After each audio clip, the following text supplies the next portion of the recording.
Hello everyone, this is me, Ricardo Marroquin, and today I'm going to explain you my evidence number two, and it consisted about an essay from my opinion of something that I like a book, like a movie, and in this case I'm gonna talk to you about an anime that I like. I'm on English. I'm coursing right now English level six in Centro de Idiomas from Facultad de Filosofía y Letras in University Autonomous from Nuevo León Autonomous University. So let's get started. So um, first of all, what is Doctor Stone? Doctor Stone is an anime that was first of all streamed on 2019, but it all started like every single anime as a manga.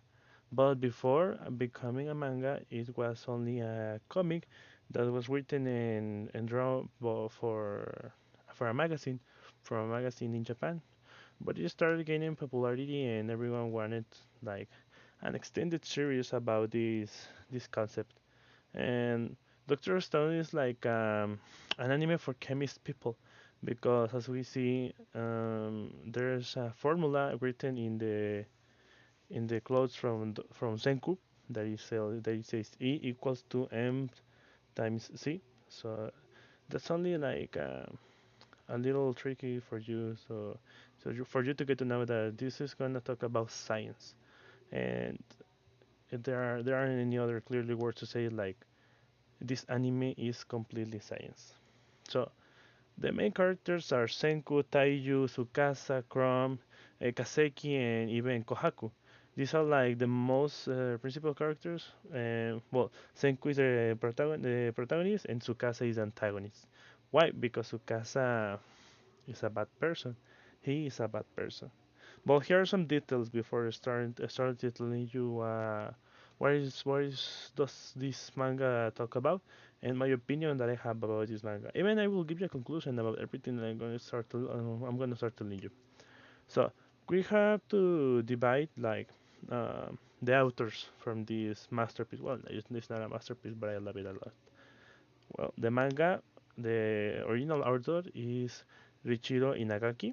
So he was the one that started like writing the stories for his partner that drew everything for the magazine, and they started to collaborating more, and then everything that I told you before, right? So and I was like going to another topic, but then it comes the anime that this was directed by Shinja Lino and his friend Shuhei Matsushita. So they started they taking the project with a producer to give us these stories animated, right? That's why it's called anime. And the genre that with this stories is about adventure, science fiction, apocalypse, comedy, and shonen. The last word you didn't expect, right? Shonen. Um, and before passing to the next slide, the target audience is teenagers and young person. Well, let's get back to the genre. What is shonen? Shonen is like a genre for Japanese comics that goes like primarily at a young male audience, and this is typically characterized by an action-filled plot. But this doesn't tell you like a lot of information, right? Because the last three words are so confusing, and I'm gonna tell you. An action-filled plot is often involves a protagonist, right, who overcomes a fight for his life with against the antagonist, right? And this is exactly what Doctor Stone tells us about, because it's an apocalypse world that is 3,700 years in the future from imagining like this is like today's happens how can I say, today it happens the accident that goes in the universe of Doctor Stone, and 3,700 years later you woke up. It's something that you can imagine it, right? That's why it's called an apocalypse world. I'm gonna read this: an apocalypse world where everyone is petrified. Well, this is something that the character will be discovering when the story is being developed, right? But this is exactly what happens. everyone was having a normal day in his life. Everyone was going to the high school. Yeah, these characters are from high school, and everyone was in this normal life when suddenly everyone got petrified because of a green light that started to spreading all around the world, and because of the humans being petrified, all the world got restored. And 307 years, 300 years later, 3700 years later, Senku woke up. Why?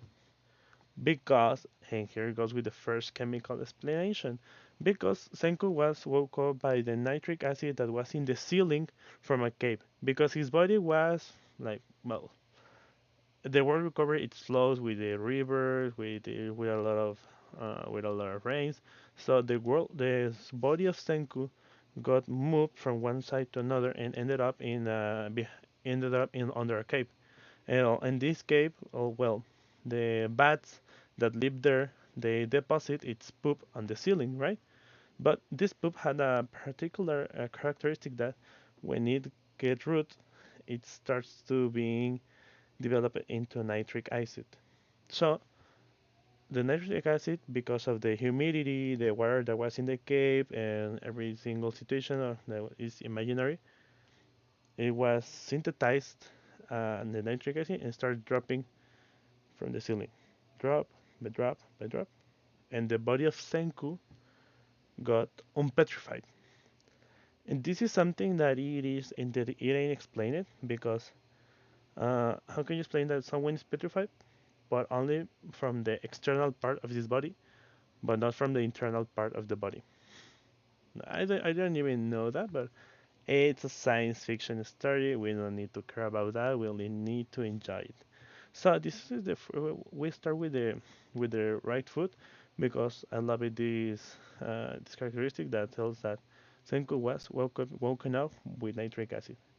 Well, he starts like living again. He starts like collecting fruit, collecting well food for him, and then he started thinking, like thinking and thinking, why did I wake up? Why did I wake up? Why did I wake up?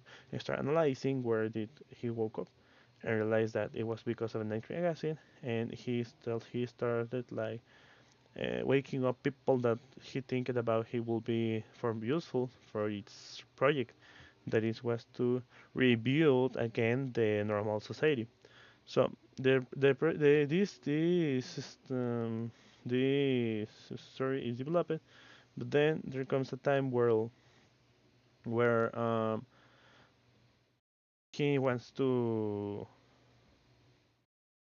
no, he doesn't want to. He needs to fight against some group of the people that he woke up because he had the mission from rebuild the society from the past, and this another group of people had the idea from going back to the Stone Age, and it's like, bro, you have the opportunity to become the president from every single, to become a landlord, we can say that, to become a landlord, and you don't want to. You want to keep playing with torches, playing with stones, playing with sticks. Well, meanwhile, Doctor Stone or Senku, well, Senku is AKA Doctor Stone, as known as AKA, and because Senku had its giant mind to believe, to remember all the things that he learned when he was younger, and even in some part of the story, he tells like he invented again the cell phones. And this was amazing. Like, how do you can create a cell phone from having sticks and having rocks? And it's awesome because it's all explained. Like, I got sulfuric acid from a lake. I got a magnet from a mountain. I got some gold because I went mining. I got some material lab because I have a sir that started to melting all these glass and I started making it in the manners that I needed. And well, the other thing that I told you is how can I explain in the story, right? So uh, I love this because it gives like ideas for chemist person. I am a chemist person. I study industrial chemistry, and that's why I love this. These are the two things: the background story and giving ideas for chemist person. These are the two things that I love about this. As you can see, he's holding a um, he's holding a beaker, and it's like a reference to my bachelor degree, and I love it. Well, in conclusion, Doctor Stone is for chemist people, and not everyone will understand it. And that's why I think so this is more for a particular percentage of the people that loves chemists. I think that I am in that 5%. I don't want to be arrogant, but we know that chemists ain't for everyone. And that's my conclusion. Dr. Stone is for chemist people, and many references can be understood, but not a lot of them. Thank you for your attention. Was me, Ricardo Marroquin, and this is all for the night. Thank you.